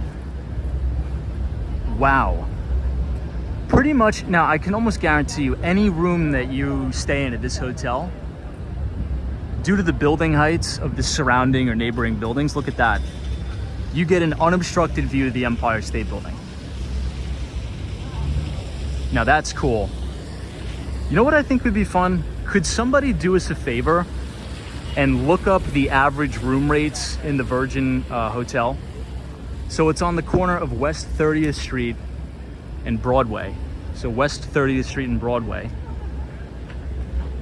I'm gonna take a guess. I'm gonna say the average night at this hotel is $400. What do you guys think if we had to put a guess in the chat? $400 a night? It's a brand new hotel.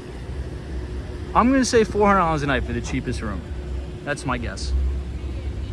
Chinook wins his quick guess, $475. It's pretty close to mine.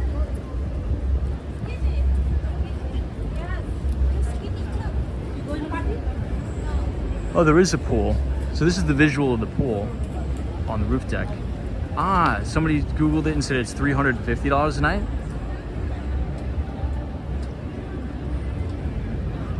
It's actually pretty decently priced. $250 a night? That's not bad at all. Especially judging from the fact that you get that view. Pot of Gold's is $213. And you're very centrally located. You're 2 blocks away from Penn Station. Matt G's is $290 next Friday night. You know, that's not bad at all, actually. Oh my gosh, guys, I can't even believe what I'm seeing right now. Your jaw is going to be on the floor when I show you this. The scaffolding finally came down on this building. And look at how gorgeous the facade is. They resurfaced the entire building. Look at that. This used to be covered in scaffolding up to the 2nd floor. This looks amazing. They did a really, really good job. Everything is super crisp. Wow. Broadway used to be filled with scaffolding. Every block was scaffolding.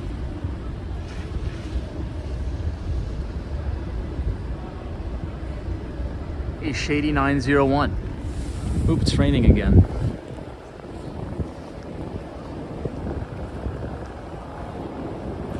We'll probably have a better view when we cross. Now, I think the brand new Ritz-Carlton is here. Not on this block, but the next one. You can see the rain starting to pick up again. We may have to get out the umbrella. This is a really nice shot. Look at this.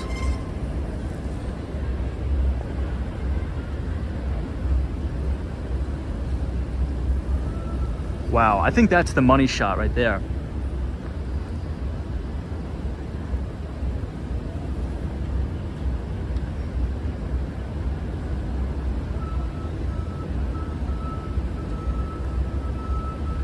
Beautiful.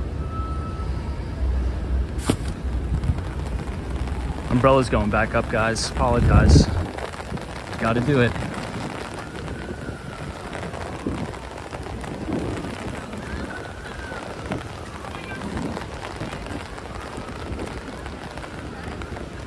So, if you want to know what I was talking about, the whole block used to look like this. You see all the scaffolding? This literally used to go down the entire block. So it's kind of nice that the scaffolding is coming down.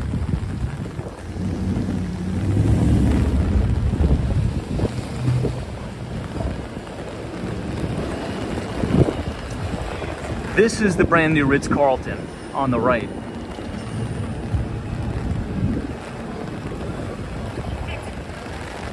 Ooh, the wind is picking up too.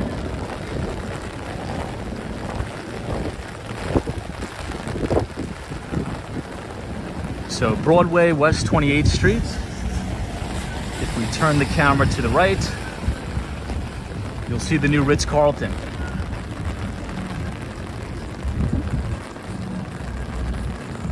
I think I gotta wipe the camera lens. We'll do it under the overhang of the Ritz-Carlton.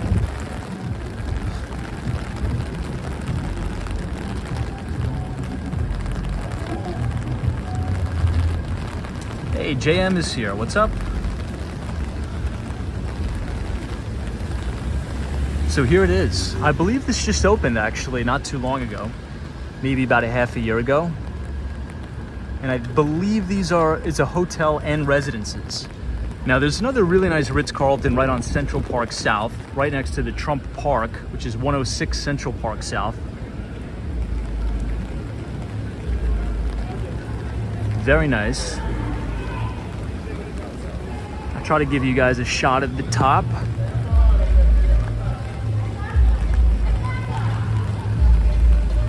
Keith says the Ritz is $2,000 a night, I believe. No, I think you could stay at the Ritz-Carlton on Central Park South for like $1,000. Right around there. Now, the most expensive hotel in New York City right now is right on the corner of 5th Avenue and 57th Street. Right across the street from the Tiffany building, right, so the Tiffany jeweler, and that is the brand new Aman 5th Avenue. So if you look up Aman, A-M-A-N, 5th Avenue, I believe room rates started about $2,000 a night. $2,000 a night.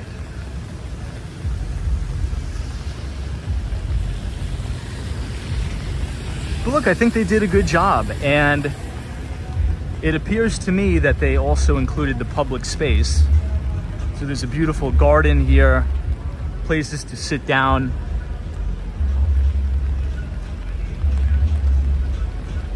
What do you guys think of the new Ritz-Carlton? It looks good. Looks nice.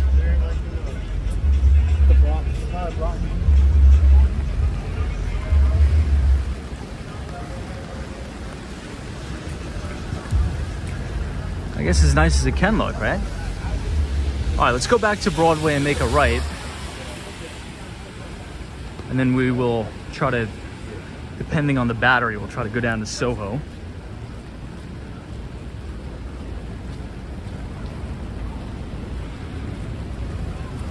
Wow, let me actually give you guys a shot into the restaurant that's attached to the Ritz.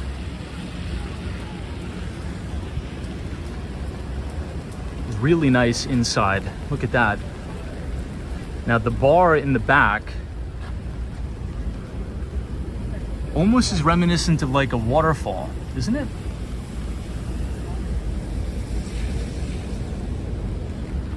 I love the low lighting. See the wine cellar right there?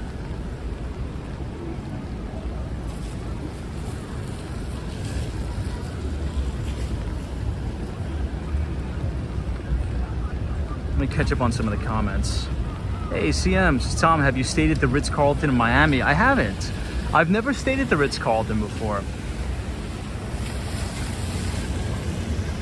Hey, Dan Zhang, what's up? Dan, any plans for the 4th of July, my friend?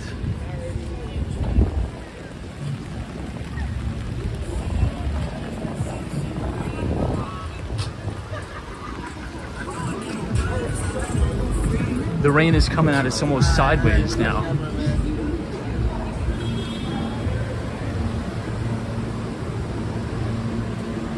Here's another building that they just finished renovations on. This looks like a hotel. This used to be covered in scaffolding too. Look at the ceiling heights. Those must be at least 10-foot ceilings. They did a beautiful job on the restoration of this building.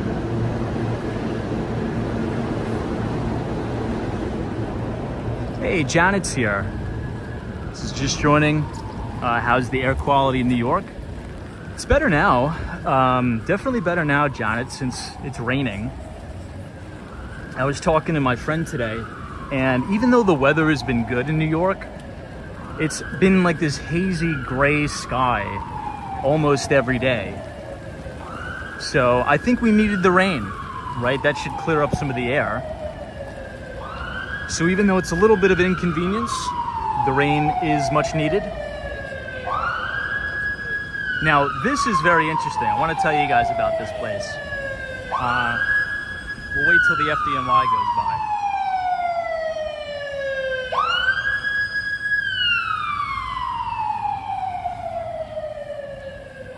Hey, Western Mass Dave, what's up? Dave, just in time. I was going to tell you guys about the ice cream bar here. It's a liquor-infused ice cream bar. It is so cool. Now, I don't drink. I'm not a big drinker, but, you know, if you want to have a good time, I think this is an interesting place that you should check out. It's very small in here. Almost like very exclusive looking. It says 4.9% alcohol in the ice cream floats that they sell. I think that is so unique. So if you're visiting New York, or maybe you just moved to the area, if you want to go here yourself, just come to the corner of West 27th Street and Broadway, and you can go to this really cool, unique, and hip-looking liquor-infused ice cream bar. Very cool. It's kind of a good date idea too, right?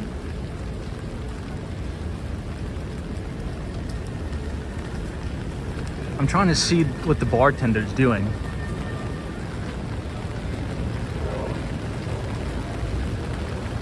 Oh, I'll give you guys a look at what they sell.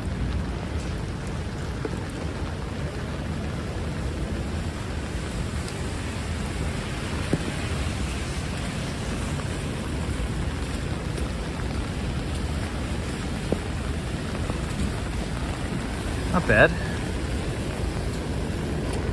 Looks good. Oh, that's it. Oh, they sell it to go too, like a grab and go. And it's in a can? Wow, this place looks actually really cool. Who would try this in the chat? What do you think? Thumbs up, thumbs down? It's cool. Yeah, photos from around New York is good atmosphere. It really is. I'm very intrigued by it, for sure.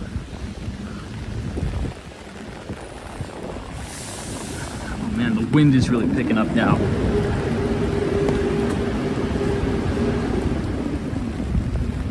It's a big hit with the Walks on Wall Street chat. That's for sure. You know, that place is so cool. I'm gonna do some investigation. I think that's a cool place to like take a client, right? Because, you know, if you think about the business world, if you're gonna take a client out, everybody does the same thing. You take them to Del Frisco's, you take them to, you know, get a drink or get a coffee, but I think that's like a unique thing. I think that would make a lasting impression, especially on a new client of similar age. You say, hey, there's this really cool, unique spot I found on Walks on Wall Street. Let's check it out. I think it'll be a big hit. I think you'll close the deal. Now this place, well, really quick, I'll quickly explain what they're doing in the city with the Flatiron district. Now, if you notice, we're standing in the middle of the street. But what the city has done is they're making the Flatiron district more pedestrian friendly. So Broadway actually ends at 27th Street. And this whole area is designated for outdoor dining. Obviously nobody's dining outside now because it's pouring out. And a dedicated bike lane. So the city wants to make the Flatiron district a little bit more walkable. And I think I'm all for it. I think New York City is much better the more pedestrian friendly we can make it. It sort of gives it a European vibe, right? If you're walking down the street, you're seeing everybody dining outside. This is a really, really pretty view when it's nice out, especially a Friday, Saturday night in the city. You'll see hundreds of people in the street here dining. It's really nice. And this Anita Gelato is always packed.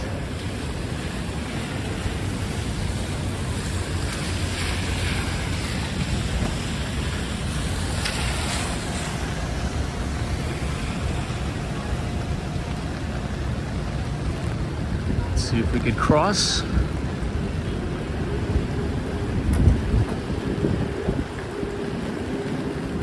All right, so we are now making the transition from Midtown Manhattan into the Flatiron, into Madison Square Park. Check out how unique this apartment is. This is a loft style apartment.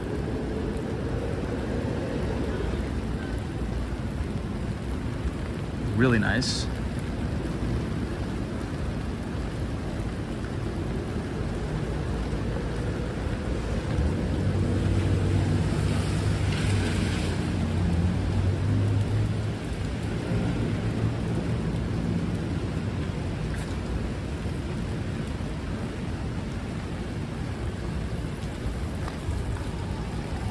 And now this is Madison Square Park. I think I need to wipe the camera lens.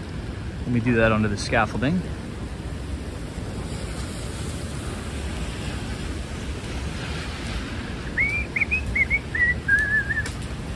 Please stand by.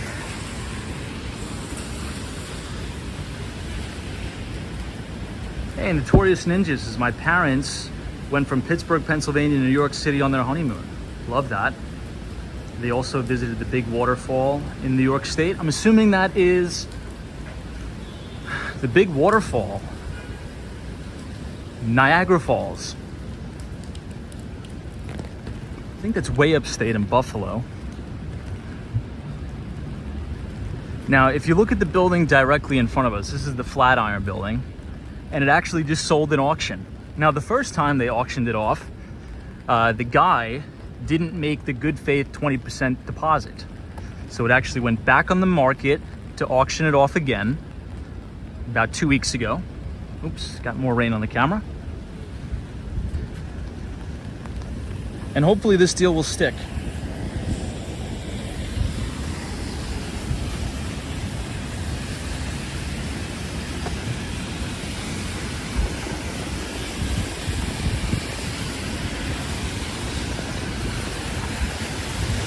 This is Italy in front of us.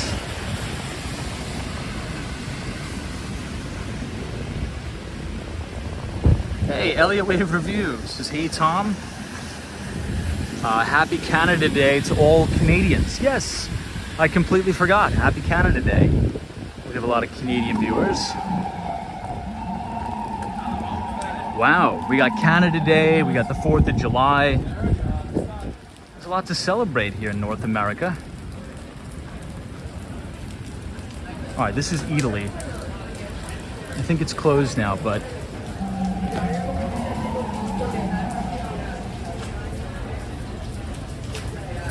$10:30.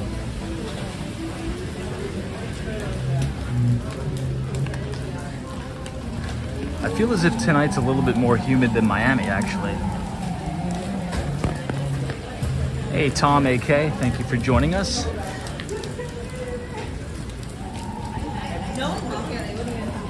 They're like, all right, he's coming back.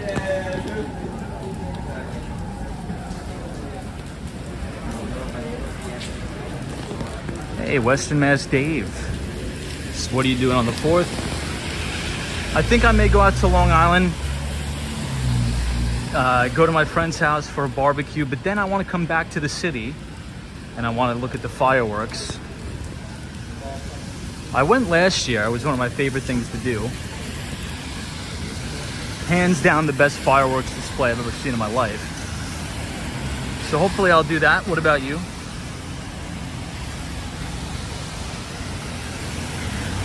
Ooh, we got the garbage can in the middle of the road.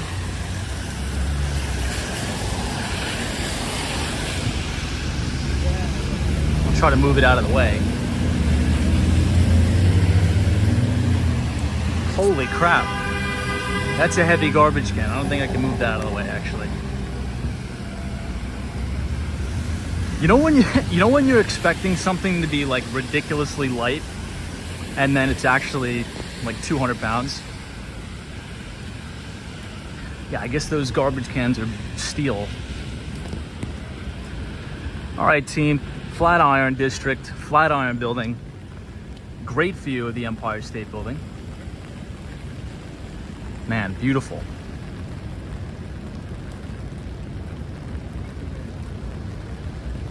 Team, we are extremely lucky to be looking at this right now. It's 4th of July weekend in the greatest city in the world, in the greatest country in the world, the US of A. Looking at the greatest building ever constructed during one of the most treacherous times in America. That's wild.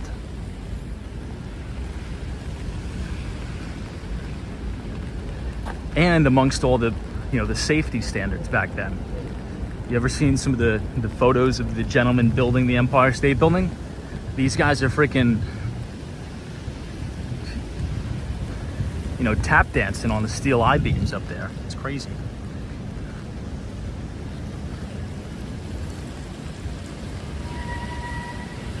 But this is the Flatiron Building. It just sold at auction. And I believe they're going to do a conversion into residential apartments and maybe even a hotel. That should be really nice. Yeah, Brad's brain says those pictures are amazing. It's really inspirational stuff for sure.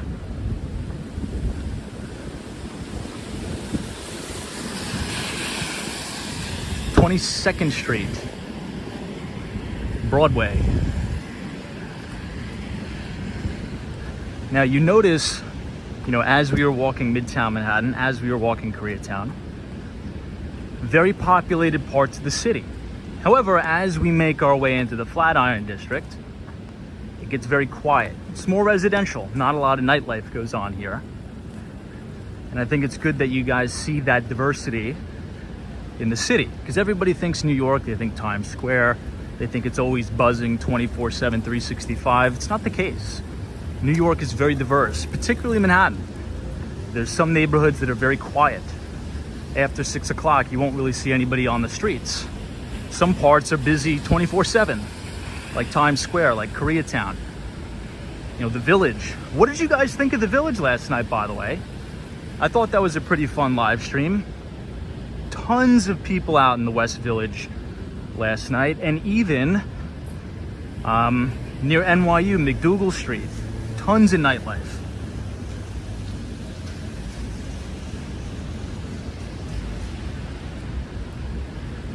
This is Okta. This is actually a cybersecurity company. They specialize in a very specific form of cybersecurity. It's called IAM. So it stands for Identity and Access Management. So it's a publicly traded company under the ticker symbol OKTA. And their competitor, I would say one of their main competitors, is actually Ping Identity. Ping Identity, which is actually a company that I was going to work for as an enterprise account executive. They're based in Denver, and they also specialize in identity and access management. Now, the funny thing about Ping Identity is they were taken public by Vista Equity Partners. Then they were a publicly traded company for about 2 years, I think, maybe a year and a half. And then our good friend Orlando Bravo, who is the Puerto Rican billionaire, extremely successful guy, founder of Thoma Bravo, which is a private equity firm. They actually took it private again. So if you think about what we were talking about at the beginning of the live stream, about private equity, venture capital, some of the potential risks, I think that's a pretty good example.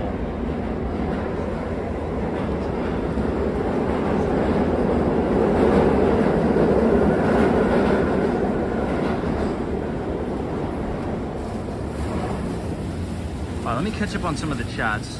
Hey, Kenneth says my company uses Okta for us to log into our systems remotely. Yeah, sort of like single sign-on, things like that. We used Okta too at my previous company. But what a lot of businesses are doing now, and you'll probably see this, is they're trying to consolidate a lot of their software stack, particularly cybersecurity infrastructure. So I think over the next 5 years, you'll see a big transition to zero trust. And that's another part of cybersecurity we could talk about. It's called zero trust. And I think about two main companies. I think about Palo Alto Networks, ticker symbol PANW. And then I think about Zscaler, ticker symbol ZS.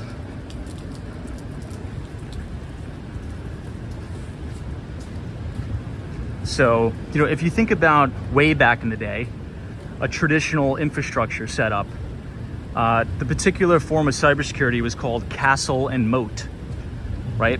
So back in the day, there was really no public cloud infrastructure, right? There was no AWS, there was no Azure, there was no Google Cloud.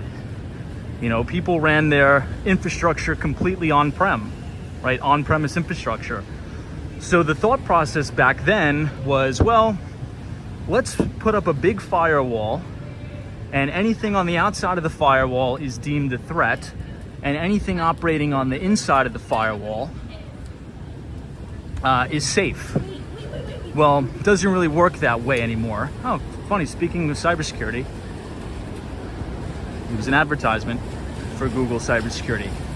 But since the introduction of, cloud computing and SaaS applications, a lot of that has migrated to the cloud.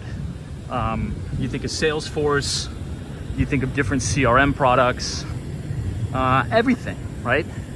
And that entails you have to protect your infrastructure and verify at every single step of the process, right? As you build out that IT framework. So it's sort of like, you verify once and you verify based upon permissions. So maybe you're a recruiter in the company, maybe you're an account executive, maybe you're a software engineer. Based upon the permissions that you have within the company, you're allowed access. So that is like a zero trust infrastructure. Kenneth says, we use Zscaler a lot too. I work for a large bank. Yeah, Zscaler is a great company. We used to own the stock in a big way, a big way, in 2021. But Palo Alto is the leader, I should say the true market leader in cyber.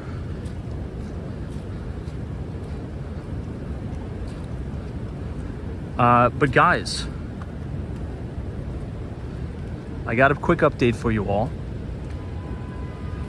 I want to quickly thank everybody for coming out tonight, exploring New York City, having interesting conversations.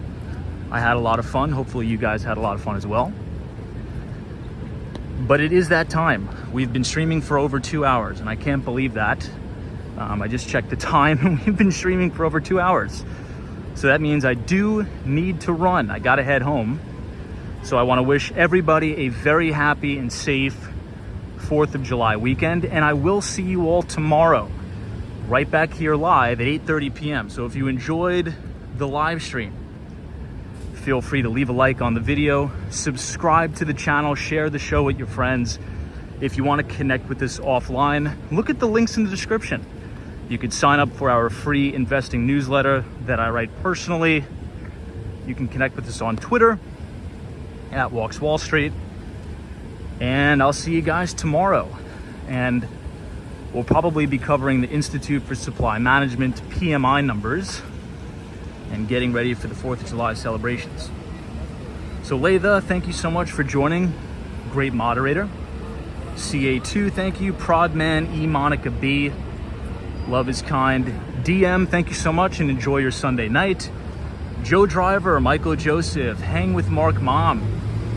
1962, D. Wabi, photos from around New York. Abdullah, Muhammad, NNB 45, thank you so much. Teresa Diaz from California, the one and only. Steph UH, Sam M. Dusty Cole, what's up, dude? I think I missed you tonight. Good to see you. God bless. Michelle K, Penelope, Abdullah, Fun Feeds, Plains and Palm Trees, Crypto Meme, Laytha. I'll shout you out again. Robert, good to see you.